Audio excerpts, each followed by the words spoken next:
Good afternoon, everyone. This is the Mastermind Millennial Channel. My name's EJ, and here I got to talk about something. Here today, I have to talk about something, or at least I want to talk about something that's very sad. What am I talking about? Before I get into the detail, let me frame it. Okay. Is this or is this not the American flag? Of course it is. This is old glory. Some people like the flag. Some people don't like the flag. Some people hate the flag. Some people love the flag. Some people honor the flag. Some people disrespect the flag. Guess what? In America, you got that choice, right? Where am I going with this? Where am I going with this? I don't think that this is the best symbol of America. I don't think that this is the best symbol of freedom and liberty and strength and justice. No. I think the best symbol for all that I just said is the United States service member. And I'm talking about not just DOD. I'm talking about DEA, ICE, Coast Guard, Border Patrol, talking about all those agencies, the police force, you know. Look, these people are out there, whether you like them or not. They are the ones running towards the fire. Firefighters, they are the ones running towards the fire.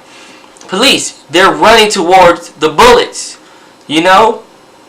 So I gotta respect that. Especially because I was in the service for 12 years and I feel like we're a big fraternity, and I appreciate what service members in America do. Does that to say that they're the best citizens out there? No, because they have faults. Is that to say that people who aren't in the military should not be honored? Not at all. I am particularly talking about the United States service member. Why am I talking about the United States service member? Because guess what? Our political elites and the media and everyone on their side are literally trying to destroy our greatest symbol of American liberty, freedom, strength, and justice. That is the United States service member. So where am I going with this? I did a previous video that talked about how Obama wanted to fundamentally change America.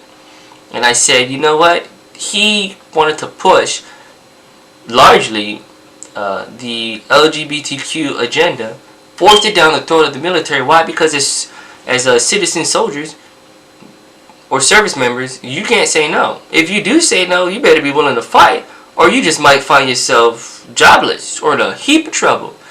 So, you know, he pushed that agenda down our throats. When I say our, I mean the military service member in the military, because we just couldn't say no. Repeal, don't ask, don't tell. For what? I don't know. Force the army to pay for, not the army, the military to pay for sex changes, knowingly that severely affects readiness. Do I care if a person has a sex change? No, I don't. What I care about is if someone comes into the military for the purposes of getting a sex change and being unable to deploy for up to 3 years. That doesn't help the service when you have people not able to fulfill their duty. I would rather people get their sex change first and then come in, because you're taking a lot of resources and you're letting down your fellow brothers and sisters because you're not available to do your duty. To me, that's just the logical sense. I know some people may say that's BS, but I digress. What am I trying to say? Let me get to the script, alright? In my opinion, many, but not all of our political elites do not care about the lives of our service members. I think they're drunk on power and money. I really do. Now, how can I say this? Easy. Unjust wars, right? Yeah, unjust wars. I'm going to say unjust wars. Hostile KIAs, killing actions, alright? Skyrocketing suicide rates. I'm going to focus on the suicide rates because I think it's very palatable and it's very telling about the effects of war. Something that people in the news and the politicians almost never ever talk about, because it's almost detestable. When people go to fight a war in a foreign country, come back home only to blow their brains out, that is tragic. And yet we don't see enough of it in the media. We see news about Ralph Northam and his foolishness, and then his lieutenant governor and his foolishness. Come on, people, let's pay attention to things that really matter. All right. What am I getting at? All right.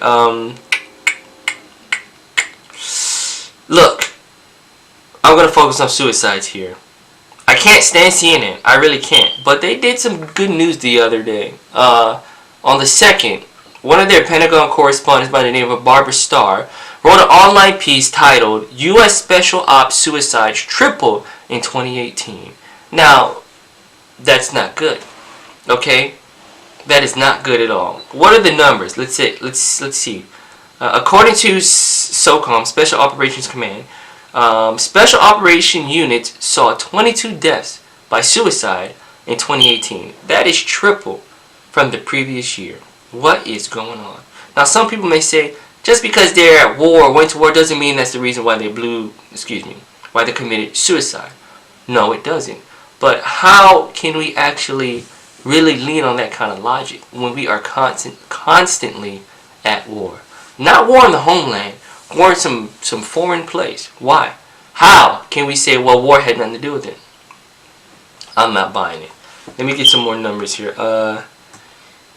Let's go take it wider. The active component has seen an increase in suicides also. According to a report by military.com, 286 active duty U.S. military personnel committed suicide last year. That's a lot of people. So I had to do some digging. Alright. There is a Defense Suicide Prevention Office, and they do a quarterly report. So the Army's not looking too good. Guess what the Army did in quarter 4, calendar year 2018? They didn't post any numbers for suicides. You know why? The Army was doing bad. Compared to the previous year, the suicides were going up. Why would the Army not post the numbers for quarter 4, calendar year 2018 for suicides? It must be really, really bad. You see, this is what they do. When they don't or can't face the truth, they just hide the truth. Just be honest.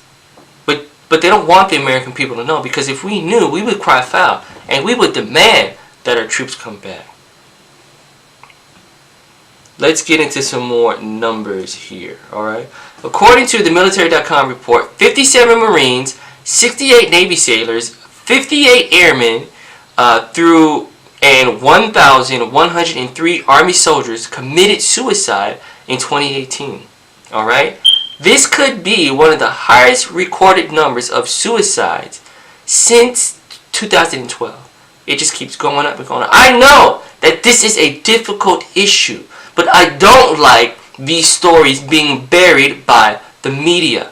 CNN was the only mainstream media outlet to actually cover this. I think Newsweek had an article, but if you really wanted to know, you had to go to militarytimes.com or some other smaller military outlets who have a wealth of information, but they don't make it to the top of the list. These stories are being purposely buried, and it makes me feel like those in power don't care, because I think they're implicit. They don't bring it up. They know it's bad. They know it's bad. Congress receives reports from DOD about what's going on. They know the suicide rate is going up. Not a word. Butterflies. Nothing. That is a problem. Folks dying after serving is an issue, at least for me. We have to do better, okay?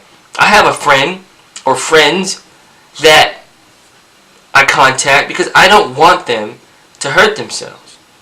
You know, I'm just saying, folks, you got to reach out. We can't rely on our political elites to do any of this. They like war. I don't even know why we're in Syria. I don't know why Mitch McConnell and Senate Republicans decided to slap the president's hands when he said, I'm bringing the troops back. And now it looks like the president is doubling back. No, Mr. President, have some cojones and bring our troops back. We are dying. In Operation Iraqi Freedom, there were almost about 5,000 deaths. I think in total, and I'm including civilian deaths and service member deaths. Now there's another category called hostile fire. Okay, there were about 3,400 service members died due to hostile fire in Operation Iraqi Freedom. Of that 3,400, 2,700 were from the Army. That means the Army, of all the deaths due to hostile fire in Operation Iraqi Freedom, 73% were Army service members. Okay, I get it. We're the biggest, right? I was in the Army. We're the biggest. But so what? 73% come from one branch of the military. Now that crushed me to see that much death, you know? These unjust wars and these foolish wars have got to stop. And I truly think that the suicide rate is very telling, because we are constantly at war. Service members are dying for what reasons we do not know. For other people's freedom? I guarantee you, if you ask them, the majority of service members would rather fight on their homeland, defending their homeland, tooth and nail to the death, than in some god-awful forward operating base in Afghanistan. Let's take care of our citizens, our citizen service members, and stop letting folks in Congress just wheel and deal and throw their lives away for money and political might. Let's not do this, people. Okay, I didn't intend for this video to go this way. I got a whole bunch of notes. Okay, but you know what? The bottom line is this: the suicide rate is up, and they're hiding that. Why are they hiding that? Because they don't want us to cry foul about all of these horrible wars that they keep getting us into. People, do the research for yourself. I'm going to put all of my notes and I'm going to put all of my resources in the description. Take a look for yourself. Make your mind up. Till next time, this is the Mastermind Millennial. I'm out.